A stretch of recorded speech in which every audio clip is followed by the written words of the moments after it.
हैं, जहां पर मुख्यमंत्री योगी आदित्यनाथ क्या कुछ कह रहे हैं आपको सुनाएंगे। सबसे पहले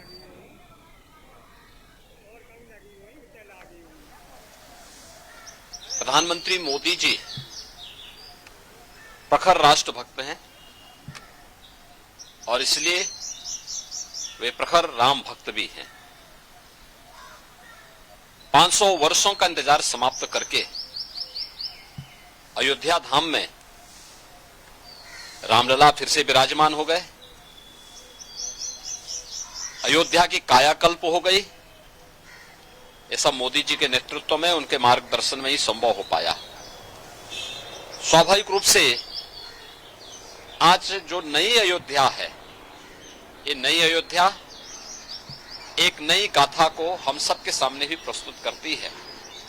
और कल प्रधानमंत्री मोदी जी की अयोध्या में उपस्थिति पूरी दुनिया और पूरे देश के राम भक्तों को अभिभूत कर रही थी और इसलिए पूरी अयोध्या वहां उमड़ी थी।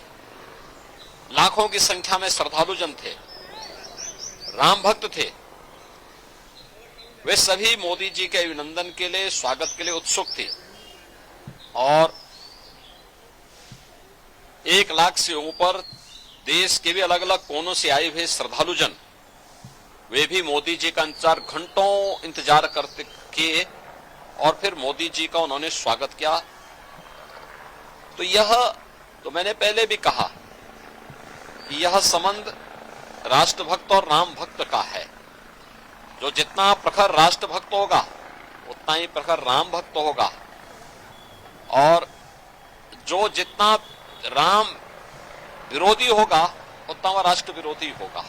कांग्रेस का यह आचरण जो उसके द्वारा लगातार राम भक्तों का अपमान करके मर्यादा पुरुषोत्तम प्रभु श्री राम के बारे में इससे पहले भी कांग्रेस ने जिस प्रकार की टिप्पणियां की थी, उन सभी टिप्पणियों को ध्यान में रख करके अगर हम देखें तो उसका यह आचरण दिखाता है कि यह वास्तव में न केवल राम भक्तों का अपमान कर रहे हैं बल्कि हमारे सनातन राष्ट्र का भी अपमान कर रहे हैं। और कांग्रेस ने कभी कोई ऐसा अवसर नहीं छोड़ा, कांग्रेस हो या समाजवादी पार्टी, जब उन्होंने देश के अंदर या दुनिया के अंदर भारत को अपमानित न कराया हो, भारत की सनातन परंपरा आत्मा भारत के सनातन धर्म को गाली न दी हो। एनडी गठबंधन का ये कैरेक्टर है कि वह भारत की आत्मा सनातन धर्म को गाली देते हैं। वह हर प्रकार के कार्य करने का प्रयास करते हैं जो भारत की बहुसंख्यक समाज जिसमें अपमानित महसूस करे। और यह कांग्रेस का जो आचरण है इंडी गठबंधन से जुड़े हुए घटकों का, चाहे वह कांग्रेस हो, नेशनल कॉन्फ्रेंस हो, समाजवादी पार्टी हो, डीएमके हो, इन सब का जो आचरण है, यह आचरण न केवल निंदनीय है बल्कि देश का हर व्यक्ति, हर राम भक्त और हर राष्ट्र भक्त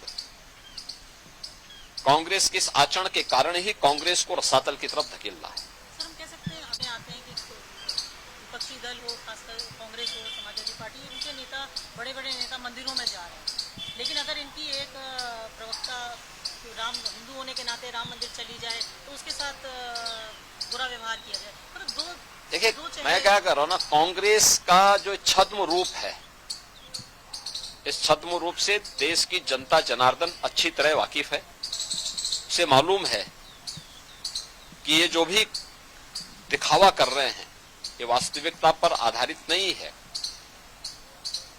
ये केवल देश की जनता की आंखों में धूल झोंकना चाहती हैं, लेकिन इनकी नौटंकी को देश की जनता जान चुकी है और इसीलिए कांग्रेस को रसातल की तरफ धकेल रही है।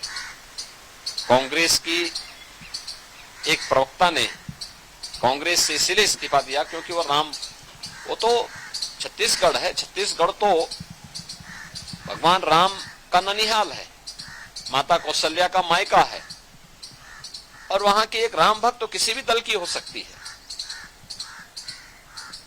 वह अगर अयोध्या में रामलला का दर्शन करने के लिए आई थी, इस आधार पर कांग्रेस के नेताओं के द्वारा उनका अपमान किया गया और इससे तंग आकर के उन्होंने कांग्रेस से इस्तीफा दिया। तो ये चीजें दिखती हैं कि कांग्रेस के डीएनए में रामद्रोह है, एसपी के डीएनए में रामद्रोह है, इंडी गठबंधन से जुड़े हुए लोगों के डीएनए में रामद्रोह है। और जो रामद्रोही है, भारत का कोई भी जागरूक नागरिक उसके समर्थन में अपना वोट तो नहीं पोल करेगा। यूपीए की जब सरकार थी तो जो राम के अस्तित्व पे इन लोगों ने सवाल खड़े किए थे, आज तक उसी चीज को परिलक्षित करते हैं इनके टाइम टू टाइम। देखो वह अपने आचरण से मजबूर हैं और हम तो राम भक्तों से और भारत के समस्त नागरिकों से यह अपील करेंगे कि जाके प्रिय न राम वैदेही तजिए ताहि कोटि बैरी सम यद्यपि परम स्नेही। कितना भी आपका वह स्नेही क्यों न हो, अगर वह राम विरोधी आचरण कर रहा है तो मान के चलिए वो राष्ट्र विरोधी आचरण भी कर रहा है, और इसलिए उसको कितना भी प्रिय क्यों न हो, उसको कोटि बैरी की तरह उसको त्याग दीजिए। यही देश के हित में भी है और राम भक्तों के हित में। कल तीसरे चरण का मतदान हो रहा है, जनता इस राम कांग्रेस की एक्टिविटीज जो है, देश की जनता अवेयर है और देश की जनता उसके अनुसार अपना निर्णय भी ले रही है। धन्यवाद।